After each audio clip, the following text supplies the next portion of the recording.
నమస్తే. Parliament elections రాబోతా ఉన్నాయి. కాలోజీ టీవీ కూడా గ్రౌండ్ రిపోర్ట్ చేస్తూ ఉన్నది. గత 2-3 రోజులుగా నిజామాబాద్ పార్లమెంట్ పరిధిలో తిరిగిన, కరీంనగర్కి ఎంట్రీ ఇచ్చిన.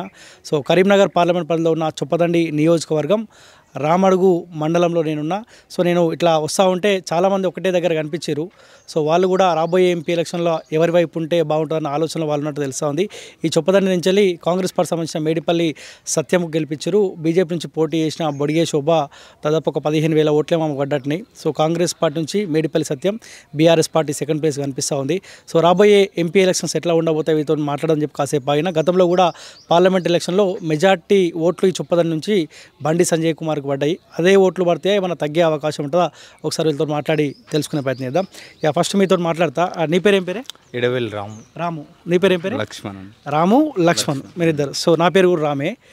మీరు ఏమనుకుంటారు రాబోయే ఎంపీ ఎలక్షన్లో ఎవరు గెలిస్తే బాగుండని మీరు అనుకుంటారు? బండి సంజయ్ గారికి ఓటేసి బండి సంజయ్ గారిని గెలిపిస్తే ఇంకా బాగా అభివృద్ధి చేస్తారని మా నమ్మకం. అదేవిధంగా కరీంనగర్లో ఎన్నో పనులు కూడా చేశారు.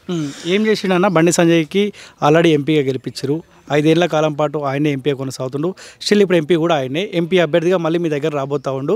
ఏం చేసిండు ఈ రామడుగు? కరీంనగర్ పార్లమెంట్ పరిధిలో నేషనల్ హైవేలు అని ప్రతి ఒక్క హైవే కూడా జగిత్యాల టు కరీంనగర్ కావచ్చు, వరంగల్ టు కరీంనగర్ కావచ్చు, మళ్ళీ ఏంటి మన చిలకోట్ సిద్దిపేట కావచ్చు, అదేవిధంగా మన తీగలోటపల్లి ఓవర్ బ్రిడ్జి కావచ్చు, అదేవిధంగా శాతవాహన యూనివర్సిటీ హోదా కావచ్చు, ఎస్ఆర్ఆర్ కాలేజీలో హోదా కావచ్చు, ఇవన్నీ ప్రతి పనిని ఎంపీ గారు చేశారు దగ్గరుండి. అదేవిధంగా యూత్లో ప్రతి ఒక్కరు మోడీ గారిని గెలిపించాలి, మోడీ గారిని మరోసారి ప్రధానమంత్రి చేయాలనే ఆశయంతో అందరం ఉన్నాం. ఇప్పుడు మీరు బండి సంజయ్ కుమార్ కోసం పనిచేద్దాం అనుకుంటారు, లేకపోతే మోదీ నాయకత్వం కోసమా? రెండు. బండి సంజయ్ గారి అసొంటి నాయకత్వం ఉంది కాబట్టి నరేంద్ర మోడీ గారు ఇచ్చిన ప్రతి పనిని ఇక్కడ చేయగలుగుతున్నారు. అదేవిధంగా యూత్కు ప్రతి ఒక్కరికి ఉపాధి కూడా కలిగలుగుతున్నారు. అట్లా. ఇప్పుడు ఎన్ని సంవత్సరాల నుంచి తిరుగుతారు బండి సంజయ్ తోటి? నేనైతే ప్రస్తుతానికి నా ఊహ తెలిసినప్పటి నుంచి నేను బీజేపీ దాదాపు ఇప్పటికీ తీసుకున్న నా అవగాహన ఊహ తెలిసినప్పటి నుంచి అంటే 12 సంవత్సరాలు అవుతుంది ఇప్పటికీ. అందరికంటే ఎక్కువ మీకే ఎక్కువ తెలిసి ఉంటుంది. వ్యక్తిగతంగా ఎలాంటి వాడన్న బండి సంజయ్? వ్యక్తిగతంగా ఇక చెప్పాలంటే దేవుళ్ళు లాంటి వాడన్న. దేవుడు అంటే ఇక దేవుడిని చెప్పుకోవచ్చు అన్న. ఒక ఇట్లా పోయి మాట్లాడినాం అనుకో, డస్ట్ మన ముఖంలో చూసి ఏమైంది తమ్మి ఏంటిది నీ పాపలోనే డస్ట్ ఇట్లా ఏర్పడేయగలుగుతాడు. అలాంటి నాయకుడిని మేము ఇంతవరకు నా ఊహ తెలిసినప్పుడు ఇప్పటికి 27 ఇయర్స్ అన్న, ఇంతవరకు ఎప్పుడు చూడలేదు నేను. ఏం చేసిండు మీ రామడుకి? ఏం చేసిండు ఆయన? మా రామోడు మండల కేంద్రంకి ఇప్పటి వరకు అంటే దాదాపు ఒక 8 బోర్లు ఇచ్చారు అన్న, ఒక 4 సీసీ రోడ్లు వేసారు. ఇక్కడ ఒక్క వార్డ్ మెంబర్ కూడా లేకున్నా ఎంపీ గారితో ఒక 45 లక్షల పనిని తీసుకొచ్చి చేసుకున్నాం అన్న. ఓన్లీ కార్యకర్తలమే, ఒక కార్యకర్తకు పని ఇచ్చిండు, చేసుకున్నాం. ఓకే. కాంగ్రెస్ పార్టీ పరిపాలన గురించి ఏమనుకుంటారు పబ్లిక్? కాంగ్రెస్ అంటే చెత్త అన్న. దాన్ని ఏంటి అంటే చనిపోయిన కాంగ్రెస్ను దేశద్రోహి పార్టీని మళ్ళీ లేపినట్టు ఉంది, అంతే తప్ప ఏం లేదు అందులో. అంతేనా? ఇప్పుడు టీఆర్ఎస్ పార్టీ నుంచి వినోద్ కుమార్ పోటీ చేస్తుండు, మాజీ ఎంపీ, సీనియర్ నాయకుడు. సో ఖచ్చితంగా ఆయన ఒక ప్లాన్ అయితే చేస్తాడు, బండి సంజయ్ని ఎట్లయినా ఓడగొట్టాలని ప్రయత్నం చేస్తాడు. సో వినోద్ కుమార్కి ఏమైనా అవకాశం ఉంటుందా? Vinod Kumar third place. అంతేనా? అంతో ఇంతో కాంగ్రెస్ అన్న, ఎందుకంటే ఎమ్మెల్యేలు ఉన్నారు, కాంగ్రెస్ వస్తాయి కావచ్చు, కానీ వినోద్ కుమార్దే అఫ్లెట్టి థర్డ్ ప్లేస్ అని. పోయినసారి అందరు ఎమ్మెల్యేలు ఉండనే అనగానే ఓడగొట్టడం జరిగింది. ఇక్కడ 1,00,000 మెజార్టీ ఇవ్వడం జరిగింది బండి సంజయ్. ఇంకా అంతకు మించి రెట్టింపు మెజార్టీతో గెలవబోతుండు. ఎంత మెజార్టీ వస్తుంది? మ్యాక్సిమం 2 లక్షల మీదనే అన్న మెజార్టీ పక్క. ఇప్పుడు మీ ఇద్దరు ఇట్లా లోపల పెద్దనే? దీనే అన్న. పెద్దనా? ఎన్ని ఇయర్స్ పెద్ద మీరు? ఇయర్స్ ఏం లేదన్న, సెకండ్స్ ఓన్లీ. కవల పిల్లలేనా మీరు? ఓకే. ఇప్పుడు సేమ్ బట్టలు వేస్తారు మీరు? సేమ్ అన్న. సేమ్ అంటే వేరే వేరే బట్టలు వేసుకుంటే ఇబ్బంది ఏమైనా అనిపిస్తుంది? చిన్నప్పటి నుంచి అట్లే అలవాటు చిన్నప్పటి నుంచి. ఓకే. ఏమని పిలుస్తావు? అన్నా అని పిలుస్తావు? ఏమంటావు? ఇష్టం. అన్నా అని పిలుస్తా, ఆరా అని పిలుస్తా, ఫ్రెండ్ లెక్క. ఒకటే కాలేజీ, ఒకటే చిన్నప్పటి నుంచి ఒకటి. ఇద్దరు ఏం పని చేస్తారన్నా? ఇద్దరం అంటే అంత ముందుకు ఇక్కడనే మాకు అగ్రికల్చర్ ఉందన్న, ఒక 5 ఎకరాలు చూసుకున్నాం. తర్వాత కొద్దిగా ఫ్యామిలీ ఇష్యూ మంచిగా లేకపోతే తర్వాత ఫారెన్ బయటకు పోయి వచ్చి మళ్ళీ అగ్రికల్చర్ చూసుకుంటూ పార్టీలో ఫుల్ టైం చేస్తున్నాం. ఇద్దరు ఫారెన్కి వెళ్ళిరా? ఇద్దరం ఫారెన్. కాసేపు మీరు ఆగండి. ఏం చేసారు ఫారెన్లో? ఏం చేసారు? మన ఎయిర్పోర్ట్లో చేసినాం, ఎత్తిగాడి క్యాబిన్ మెయింటైనింగ్ చేసినాం. అవునా? ఇప్పుడు ఏడికి పోయినా ఇద్దరు కలిసిపోతా ఉంటారా? ఇద్దరం వెళ్తాం ఎటు వెళ్ళినా అని. ఇప్పుడు మీ ఆయననేమో బండి సంజయ్ అని అంటుండు, మీరేమంటారు? అన్ననే అంటారు, సంజయ్ అన్ననే. సంజయ్ అన్ననే. అంతే.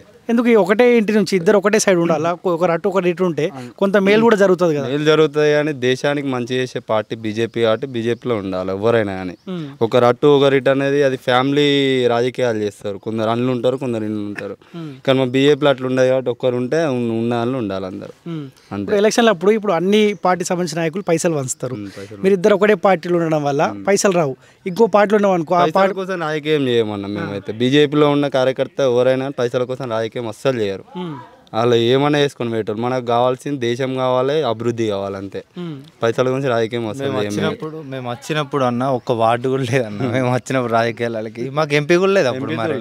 మరి 2010లో నా అవగాహన, 2010లో మా inter Trinity Bhumireddy campus Karimnagar. అప్పుడు వచ్చినప్పుడు ఒక ఎమ్మెల్యే లేదు, ఒక ఎంపీ లేదు. మేము ఏదో అవుతామని ఎప్పుడు బీజేపీ కార్యకర్తలు అనుకోమని మేము నమ్మిన సిద్ధాంతానికి కాషాయాన్ని జెండా ఎగిరేయడానికి ఏడికైనా పోతాం. పాకిస్తాన్కి పోయి కూడా కాషాయ జెండా ఎగిరేసేస్తాం. ఇప్పుడు మీకు సంజయ్ అన్న గుర్తుపడతాడు, మరి ఇంత అభిమానిస్తారు కదా? పోగానే పిలుస్తాడు అన్న. రామలక్ష్మణ్ తిన్నారా అని అడుగుతాడు పోగానే ఫస్ట్. తిన్నారా అంత. మీరు ఇద్దరు పోతారా పోయినప్పుడు ఇద్దరం వెళ్తాం. అంటే ఎవరు పని బట్టి వాళ్ళు ఎప్పుడైనా అన్న వేరే మీటింగ్ ఉంటే నేను ఒక్కరిని వెళ్తా. ఇద్దరం అయితే కంటిన్యూ వెళ్తాం ఎప్పుడు వెళ్ళినా. మరి గెలిపించుకుంటారా ఈసారి? 100కు 200% అన్ననే గెలుస్తాడు. ఇక్కడ నెక్స్ట్ మంత్రిగా మళ్ళీ తిరిగి వస్తాడు. ఎంపీ కేంద్ర మంత్రిగా మళ్ళీ వస్తాడు సంజయ్. నిజంగా అంత ప్రేమ అభిమానం ఉంటే మన కరీంనగర్ ప్రజలు ఎందుకు కూడా కొట్టిరు మరి ఆయన? అది కొంచెం మిస్టేక్ అయింది అన్న. ఏం ఓడగొట్టిరు అన్న? ఓట్ బ్యాంక్ పెంచుకున్నాం అన్న. ఓడిపోవడం ఏమున్నది, ఒక వర్గం చేయబట్టి ఒక 2000 ఓట్లతో ఓడిపోయినాం అంతే. అయినా ఓట్ బ్యాంక్ పెంచుకున్నాం అన్న. అంచెలంచెలుగా సంజయ్ అన్న పోటీ చేసిన కంచెలు చూడండి. అంచెలంచెలు ఓట్ బ్యాంక్ పెంచుకుంటా పోతున్నాం కానీ డౌన్ కాలేడ. డౌన్ కాలేదు. కార్యకర్తలు వెరుక్కుంటా పోతున్నాం, ఓట్లు పెంచుకుంటా పోతున్నాం. ఇక మొన్నటిసారి ఒక వర్గం అనేది ఇక అందరికీ తెలుసు. ఆ వర్గం మనకు మద్దతు సపోర్ట్ చేయక ఒక వన్ సైడ్ చేసుట్లా 2000 ఓట్లతో పోయినాం అంతే. సో ఈసారి భారీ మెజార్టీ ఈసారి సూపర్ మెజార్టీతో గెలుస్తాడన్న.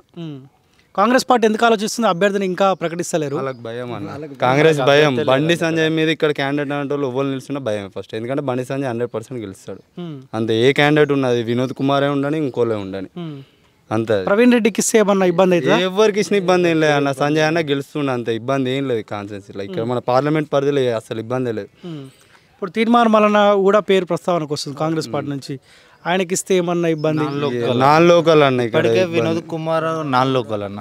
వినోద్ కుమారే నాన్ లోకల్. అదే విధంగా కేసీఆర్ మాట అని వేయండు ఓడోడినావు. ఈయన మళ్ళీ నచ్చినా కూడా ఆయన కూడా నాన్ లోకలే. మళ్ళీ ముఖ్యంగా ఇక్కడ జనాలలో ఉండే నాయకుడు కావాలి మాకు.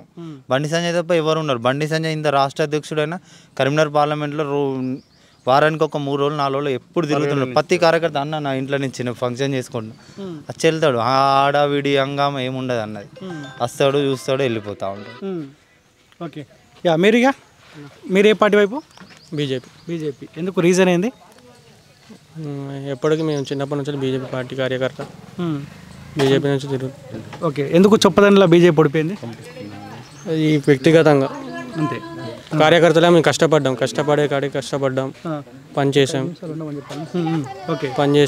అంతగాని ఆమె వ్యక్తిగతంగా కొంచెం పోయింది. ఓకే. సో రాబోయే ఎంపీ ఎలక్షన్స్ ఎట్లుంటాయన్నా? సంజయ్ పక్కా గెలిచే అవకాశం ఉందా? 100%, 200% కూడా గెలిచిపోతారు. ఏం చేసిండు 5 ఏళ్ల కాలంలో కరీంనగర్ చాలా అభివృద్ధి పనులు చేసిండు. మన SRR కాలేజ్ ప్రత్యేక ఆటోనామస్ తేవడం, అలాగే శాతవాహన యూనివర్సిటీ దాని డెవలప్మెంట్, ఇంకా హైవేస్ చాలా చేసిండు. మా రామడుకు అయితే ప్రత్యేకంగా నిధులు కేటాయించి వర్క్స్ చేసిండు. Developments, temple developments, roads, bores ఇవన్నీ చేసిండు. ఓకే. ఎందుకు ఇక్కడ బోర్లు ఎందుకు వేపించిన? వాటర్ రావా ఇక్కడికి? వాటర్ గ్రావిటీ ఉండదన్న అంత.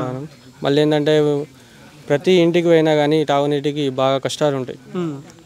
వాటర్ యూజెస్ చాలా ప్రాబ్లం ఉంటుంది ఇక్కడ. మిషన్ భగీరథ వాటర్ రావా? మిషన్ భగీరథ అసలు ఏ ఇంటికి కనెక్షన్ లేదు ఫస్ట్. అరే ప్రతి ఇంటికి కనెక్షన్ ఇచ్చినానే కదా? ఏ ఇంటికి కనెక్షన్ లేదు. ప్రజలను కూడా అడగండి, ప్రజలు కూడా చెప్తారు. అంతేనా? ఏ ఇంటికి కనెక్షన్ ఉండదు, చాలా కష్టం. వాటర్కి చాలా కష్టం ఉంటుంది ఇక్కడ. అలాంటి వాటర్ గురించి మీరు చెప్తే సంజయ్ అన్న ఇమీడియట్లీ 9 బోర్లు కేటాయించండు. మళ్ళీ ఒకసారి గెలిస్తే ఇంకా ప్రత్యేకంగా ఇంకా కొన్ని బోర్లు తీసుకొస్తాం. అట్లనే రోడ్స్, ఇంకా మోర్లు కూడా కేటాయిస్తారు. ఫస్ట్ కావాల్సిన ఇవి కదా మనకు ఊరు డెవలప్మెంట్ కోసం, ఇవి కేటాయిస్తా అని చెప్పారు. ఓకే. యువత ఏమనుకుంటారు? బీజేపీ రావాలని కోరుకుంటారా? యువత 100%కి 200% బీజేపీ సైడే ఉన్నారు. Okay, right. మీరే పెద్దనా? మీరు ఎటు తిరుగుతారు? నాది బీజేపీనా? ఎందుకే బీజేపీ అంటే ఎందుకంత ఇష్టం? చిన్నప్పటి నుంచి 30 సంవత్సరాలు పెరిగినది. 4 కార్యకర్తలను చేసి అద్దెతే మమ్మల్ని ఎద్దేవా చేశారన్న. అప్పుడు చచ్చిపోయే పార్టీ ఏం పట్టుకున్నారు మీరు? మా దాంట్లోకి రారండి. మేము రాము. పక్కా భారతీయ జనతా పార్టీ. చిన్నప్పటి నుంచి అదే. ఇప్పుడు పోయి ఒక చిన్న పిల్లాడు ఆయనకు పరిచయం ఉన్నాడు అన్నగారికి, తమ్ముడికి రా ఫస్ట్ అన్నం తిననే ప్లేస్ ఉంటుంది సంజయ్ అనేది బండి సంజయ్ బండి సంజయ్. అందుకనే యూత్ అంత పట్టుబడి గెలిపించుకుంటానికి కారణం అదే వ్యవస్థ. ఇప్పుడు ఎవ్వరు అనామకులు ఎవ్వరు వచ్చినా కూడా అక్కడ భారీ మెజార్టీ తోటి గెలిచే అవకాశం ఉంది. ఎన్నిసార్లు కలిసి ఇప్పుడు దాకా సంజయ్ అన్నకు? నాకు 48వ కార్పొరేటర్ నుంచి మా అన్నగారు తెలుసు. కొంతమందికి ఆరోగ్యం మంచిగా లేకపోతే సివిల్ హాస్పిటల్కి తీసుకపోతే పట్టకపోతే అన్నకు ఫోన్ చేస్తే 4-5 తోటి బ్లడ్ డోస్ చేపించిండు. అది వ్యవస్థ. ఇక అంత మంచి మనిషిని ఓటుకుంటే మాకు ఏం దొరుకుతుంది చెప్పు? కలుస్తా ఉంటావా రెగ్యులర్గా? నువ్వు కలుస్తావానే? ఏమంటాడు నీతోటి? అన్న అంటాడు. అన్న అంటాడా? అన్న అంటాడు. గుర్తుపడతాడా? బొజ్జ తిరుపతి గారా అంటాడు అంతే. అవునా? అన్నగారికి చాలా మంచిది. అటువంటి నాయకుడే మాకు కావాలి. ప్రజలలో చచ్చుకపోయి ప్రజలకు మేలు చేసే నాయకుడే మాకు కావాలి. ఏం చేసిండే మరి? గెలిపించారు ఆల్రెడీ ఒకసారి, 5 ఏళ్ళు ఆయనే ఉన్నాడు ఎంపీగా. ఏం చేసిండు? ఎన్ని చేయలేదు. ఆయన చేయలేదు అంటే ఆయన చేసిన సంక్షేమ పథకాలు వాళ్ళు వేసుకొని వినోద్ కుమార్ వాళ్ళు పెట్టుకొని మేము చేసినామంటే కేంద్ర ప్రభుత్వం ఏంది ఆయన కంచెల్లి అవుతాడు. ఇవాళ ఆయన ఎద్దేవా చేస్తారు కాంగ్రెస్ వాళ్ళు కానీ టీఆర్ఎస్ వాళ్ళు కానీ. ఎంతవరకు కరెక్ట్ అది? తెచ్చి ఇప్పుడు వాళ్ళ పాంప్లెట్లో వాళ్ళు పెట్టుకోమను. వాళ్ళ మా మేనిఫెస్టో మేము పెడతాం. వాళ్ళ పాంప్లెట్లో ఆయన అన్నగారు తెచ్చిన వర్కులు తెస్తాడు. మేము ఆల్రెడీ పాంప్లెట్ వంచుతాం రేపు ఎల్లుండో. సరే వాళ్ళని వంచవాను తెలుస్తుంది కదా ఎవరు తెచ్చింది అనేది. ఇగో ఇప్పుడు నేను ఒక కార్యకర్త ఉండి ఒక 2 సీసీలు పట్టుకొచ్చిన. నువ్వే పట్టుకొచ్చినావా? నేనే పట్టుకొచ్చిన. చేయించినాం. ఓకే, మాకు పేరు అవసరం లేదు, జనం మంచిగా ఉండాలి. అన్న బోర్లు లేవంటే 8 బోర్లు అవి పట్టుకొచ్చినాం. ఇంకేం చేస్తాం? అంతకన్నా మంచి బాగానే ఉందా ఈ రామడుగులా? ఓకే, బాగా కాదు, భారీ మెజార్టీ. రామడు కాదు, టోటల్ 7 కాన్స్టిట్యున్సీలలో ఒక 2 లక్షల చిల్లర గెలుస్తున్నాం. అవునా? ఎస్. పైసలు ఇవ్వకుండా తిరుగుతారా మీరు? పైసలు మాకు చిన్నప్పటి నుంచి మేము పైసలు తిన్నామా? ఏమన్నా భారతీయ జనతా పార్టీ అంటే పైసల కొరకు తిరుగుతామా? ఒక పట్టుదల. అరే ఖర్చులకు కావాలి, ఉత్తిని వెళ్ళదు కదా. లేదు, మేము కష్టం చేసుకుంటే పోవా? మేము మా పని మేము చేసుకుంటాం, పార్టీకి కేటాయిస్తాం అంతే. పైసల గురించి వాళ్ళు చూసిరే. పైసలు ఇవాళ సంపేదరు పోతాయి. మంచి మనిషి కావాలి అది. ఇప్పుడు ఎలక్షన్లు ఉన్నాయనే బండి సంజయ్ కుమార్ వస్తుండు దగ్గరికి అంటే ఏం చెప్తావు? ఎలక్షన్లు ఉన్నాయనే వస్తుండు, ఓట్ల కోసం వస్తుండు అని కొంతమంది అంటారు. తప్పది. ప్రతి ఒక్క ఎలక్షన్ అయినా కాకున్నా ఒక చిన్నపిల్లాడు అన్న ఫంక్షన్ ఉందంటే అతడు వాళ్ళని చనిపోయినా కూడా ఒక ఫోన్ చేస్తే అతడు అంత రెస్పాన్స్ ఉంటుంది అన్న దగ్గర. అదేం లేదు. మరి కరీంనగర్లో ఎందుకు కొడగొట్టిరా మరి? ఇక కొన్ని మిస్టేక్స్ జరిగినాయి. మేము రూపాయలు పెట్టే పార్టీ కాదు. ప్రజలను పైసలకు ప్రభావాలు చేసి గెలుచడం అది అది అది ఏంటంటే అది ఆడంగులేషం. అది అదే పైసలు పెట్టకుండా అన్నమైనా గెలమని మా ఓటు బ్యాంక్ ఏదో మేము చూపిస్తాం. ఎంత నమ్మైపోయింది ఒక మాట 2000 ఓట్లు. ఈయన వినోద్ కుమార్ తిరుగుతుండ వస్తుండా? వినోద్ కుమార్ తిరిగినా ఇప్పుడు కాంగ్రెస్ వాళ్ళకు క్యాండిడేట్ దొరుకుతలేడు. ఒకవేళ క్యాండిడేట్ దొరికినా కూడా ఎవ్వరు వచ్చినా కూడా తట్టుకోమను చూస్తాం. యూత్, ప్రజలు, ముసలోళ్ళు అందరూ అన్న అంటే దేవుడు అని మొక్కుతారు. కాదు, అందరు మోదీ మోదీ అంటారు, మీరేమో బండి సంజయ్ అంటారు. ఎస్, మోదీతోటే కదా సంజయ్ అన్న. మోదీ నాయకత్వం నిన్న అందరం పనిచేసేది మోడీ. సంజయ్ అన్న చేసేది మోడీ నాయకత్వం, మేమందరం చేసేది కూడా మోడీ నాయకత్వం. ఇంకొకసారి మోదీ ఉంటే దేశం అభివృద్ధి చెందుద్ది, కొన్ని ఉద్యోగాలు వస్తాయి. పేరెంట్స్ ప్రభుత్వం ఏం చేసింది? 10 సంవత్సరాల పీరియడ్లో ఒక్క నౌకరు పెట్టిరా? ఏం చేయలేదా? ఏం చేసింది? జుట్టుకో 2-3 లక్షలు అప్పు పెట్టి పీకింది. ఇంకేం చేస్తాం అంతే మళ్ళా. ఓకేనా?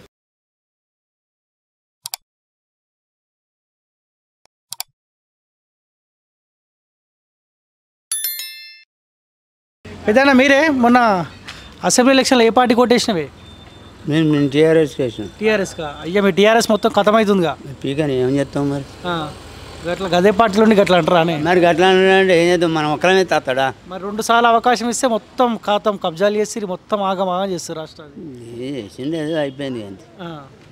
మొన్న ఎవరు గెలిచిరా ఇక్కడ నుంచి? మీ కాంగ్రెస్ ఆయన గెలిచింది కదా, మేడిపల్లి సత్యం. ఎందుకు ఓడిపోయింది మరి ఆయన? శంకరా? శంకర్, రవిశంకర్. ఎందుకు ఓడిపోయింది ఆయన? ఏం చేద్దాం, ఏం చేయలే. ఉన్నావా అదే పార్టీలో? ఉన్నావా రాజీనామా చేసినావా? నేను అల్లనే ఉన్నా. అల్లే ఉన్నావా? ఉంటావా? అల్లనే బయటికి వెళ్తావా? అల్లనే ఉంటా నేను. ఎటెళ్ళవా? అది గెలవని అంతే. అందరు పోతున్నారు కానీ ఒక్కొక్కరు పోనీ. సరే, ఇప్పుడు నువ్వు టీఆర్ఎస్ కదనే, ఇప్పుడు సెంట్రల్లో బీజేపీకి 2 సార్లు అవకాశం ఇచ్చినాం. మోదీ ఉండాలా మళ్ళీ మారాలా? ఇప్పుడు వేసేది అందరు మోడీకే వేస్తారు టీఆర్ఎస్ నుండి కూడా కూడా గతమే అదే టీఆర్ఎస్ నుండి కూడా మోదీకి ఓటేస్తావా? ఏదో మోకా మీద గుద్దుతాం కానీ ఉండాలి, మోదీ అయితే ఉండాలా? ఉండాలి. మీకు బండి సంజయ్ కుమార్ తెలుసా మీ ఎంపీ? తెలుసు. తెలుసా? వచ్చిపోతుంటాడా? అచ్చుడని రాడు కానీ అప్పుడప్పుడు ఫోన్ చేస్తాడు. ఎవరికి? మాకే. నీకెందుకు చేస్తాడే? ఏదో ఇట్లా ఏదో శుభాకాంక్షలు చెప్తాడు ఏదో పండుగకు. టీఆర్ఎస్లో కూడా ఫోన్ చేస్తుంటాడా? చేస్తాడు, అందరూ చేస్తాడు. ఎలాంటి మంచోడేనా బండి సంజయ్? నాకు తెలియదు, రాయకమే తెలియదు నాకు. ఫోన్ చేస్తాడంటావు మళ్ళా? అట్లా చెప్తే అట్లా ఆయన చెప్పినా వింటాం మనం, అంతే. మనతో మాట్లాడతాడా? అంతేనా? వేస్తావా మరి? సంజయ్ కోటేస్తావా మీ టీఆర్ఎస్ ఆయన కోటేస్తావా? ఏదో ఒకటి అవుతుంది అప్పటికి మోక మీద, దానికే చూడ అవుతుంది.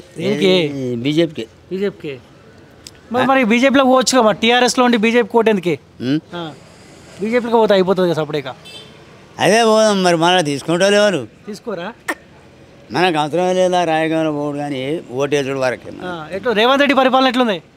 ఏమున్నది, ఆయన కొంపలు తెంగండి అంత ఎండ తెంగ పొలాలన్నీ అప్పుడే 100 రోజులకి. మరి 10 ఏళ్ళు కాదే, 10 ఏళ్ళు మీరే ఆగం చేసిరు. ఏం ఆగం చేసాం? వాడు నీళ్ళు ఇవ్వలేదు, ఆడు కరెంట్ ఇవ్వలేదు, ఆడే ఆగం చేసి కోపతో కానీ ఉన్నోనికి లేనివానికి అందరికి పెట్టిండు అంతే. అంతే. ఇప్పుడు కేసీఆర్ నదులకు నడక నేర్పిండి అంటాడు కదా, ఆయన పోత తీసుకుంటూ పోయిన వాటర్ కూడా. ఏమాడు మానేసిండు, వాడు ఉన్నాడు, నీళ్ళకి కురవలేదు, కరెంటు కురవలేదు, అన్నీ బరాబరే ఉన్నాయి. కానీ ఒక 2-3 ఉద్యోగాలు ఇయ్యక గుద్దాలుగా ఉన్న వాళ్ళకే జీతాలు పెంచి నాశనం తెంగిండు కదా. మరి చెప్పలేదా మీరు? టీఆర్ఎస్ అంటారు, చెప్పలేదా మీరు? ఏం చెప్తావే, మేము అందులోకి పోదామా మాట్లాడదామా, మమ్మల్ని ఎవడు దేకుతాడు? కాకపోతే ఇక్కడ ఉండేము చూసుడు వరకే. ఎవరు దేకకుండా కానీ అదే పాటలు నువ్వు. అంతే మరి. పింఛన్ వస్తుందానే? వస్తుంది 2000. 4000 ఇస్తానే అయినా ఏడా 4000 2000 అంతేనా? టీఆర్ఎస్లో ఉన్నావు, బీజేపీ కోటేస్తావే. భలే ఉన్నావు నువ్వు నిజంగా. ఏం చేద్దాం మరి? ఎడేమంటావు చెప్పు. నేను ఇష్టం ఎవరికైనా. నువ్వు చెప్పు, ఎవరికైనా. నువ్వు ఎడేమంటావు? కాంగ్రెస్కి ఏమంటావా? ఏమొద్దు, నీ ఇష్టం, ఎవరికైనా వేసుకో. అంతే మరి. ఏం నడుస్తుంది అన్న రాజకీయం? రాజకీయం అవే నడుస్తాయి, కొత్త ఏముంది అవి పాతాయి అన్నీ. ఎవడు వచ్చా మనకేం చేసేది లేదు, పిసేది లేదు. అంతేనా? అంతే. ఎట్లా నడుస్తున్నా? ఎండాకాలం కొంత టిఫిన్ సెంటర్ ఏమైనా డల్ అయిందా? డల్ అంటే ఇప్పుడు కొద్దిగా డల్ ఉంటాయి, ఎండకి ఎక్కువ బయటకు వెళ్ళారు కదా. అంతే. ఇది చొప్పదండి నియోజకవర్గమేనా? చొప్పదండి. చొప్పదండి. ఎవరేమి ఎమ్మెల్యే ఎవరు? ఎమ్మెల్యే ఇప్పుడు మన ఈయన బండి సంజయ్ కాదు, ఈయన మెడిపల్లి సత్యం. వస్తుండ అందుబాటులో ఉంటుండా? ఎప్పుడు అప్పుడప్పుడు వస్తాడు. అప్పుడప్పుడు వస్తాడా? ఓకే. ఏమనుకుంటారు, ఇప్పుడు ఎంపీ ఎలక్షన్స్ రాబోతా ఉన్నాయి కదా, 2 అభ్యర్థులు అయితే ఉన్నారు. బండి సంజయ్ ఉన్నాడు, వినోద్ కుమార్ బీఆర్ఎస్ పార్టీ నుంచి, కాంగ్రెస్ పార్టీ ఏమో ఆలోచిస్తుంది ఎవరికి టికెట్ ఇవ్వాలని. ఇదే వస్తుంది నాకు తెలిసి, బీజేపీ. బండి సంజయ్. ఎందుకు బీజేపీ? ఎందుకంటే అందరూ ఒకటే ఉండద్దు కదా, ఆడవాళ్ళు వేరు వేరు ఉండాలి, అందరూ ఒకటే ఉండేది కాదు. ఆల్రెడీ ఎంపీగానే ఉన్నాడు కదా మరి. ఎంపీ అంటే బండి సంజయ్ మీ కరీంనగర్ ఎంపీనే కదా, ఆల్రెడీ ఎంపీనే ఉండు కదా, ఎందుకు మార్పు ఏం కోరుకోవట్లేదా? మార్పడం మనకి పట్టించుకోవాలి, మన పని ఏందో మనం చూసుకోవాలి, అంతే. రాజకీయం గురించి ఎక్కువ మాట్లాడాలి. సెంట్రల్లో మోదీ ఉండాలా, మారాలని అనుకుంటారు. ఇప్పుడు చాలామంది వస్తారు కానీ టిఫిన్ సెంటర్ కాడికి రాజకీయం గురించి కూడా మాట్లాడుకుంటారు. రాహుల్ గాంధీ రావాలనుకుంటారా, లేకపోతే మోదీ ఉండాలనుకుంటారా? అందరూ ఒకటే ఉంటే మాత్రం కాదు కదా, కాంపిటీషన్ అన్నట్టు ఉండాలి కొద్దిగా. తెలుసా మీకు బండి సంజయ్? తెలుసా? ఎలాంటి వాడు? మంచోడేనా? మంచిగా ఎట్లా రాజకీయ నాయకులు అంటే అందరూ ఎట్లా ఉంటారు కదా, మీదికి మంచిగా లోపలికి ఎట్లా ఉన్నారు, మనకు మంచిగా అంటే మంచిగా అంతే. ఇప్పుడు కాంగ్రెస్ పార్టీ నుంచి ప్రవీణ్ రెడ్డి టికెట్ ఇద్దామనుకుంటారంట, ఆయనకి ఎట్లా ఉంటుంది? ఆయన గురించి తెలియదు. తీన్మార్మల్ తెలుసా మీకు? తీన్మార్మల్ తెలుసు. తీన్మార్మల్లో కాంగ్రెస్ పార్టీ టికెట్ ఇద్దామని ఆలోచనకు వచ్చిందంట. కానీ తీన్మార్మల్ టికెట్ ఇస్తే గెలుస్తాడా ఇక్కడ నుంచి? అంటే ఏమో ఇంతవరకు వెళ్తే ఇన్లే ముచ్చడా, గెలిస్తే గెలవచ్చు, అసలు వాళ్ళు గెలిస్తే నయమే కదా. ఓకే. మీరు మాత్రం బండి సంజయ్కేనా?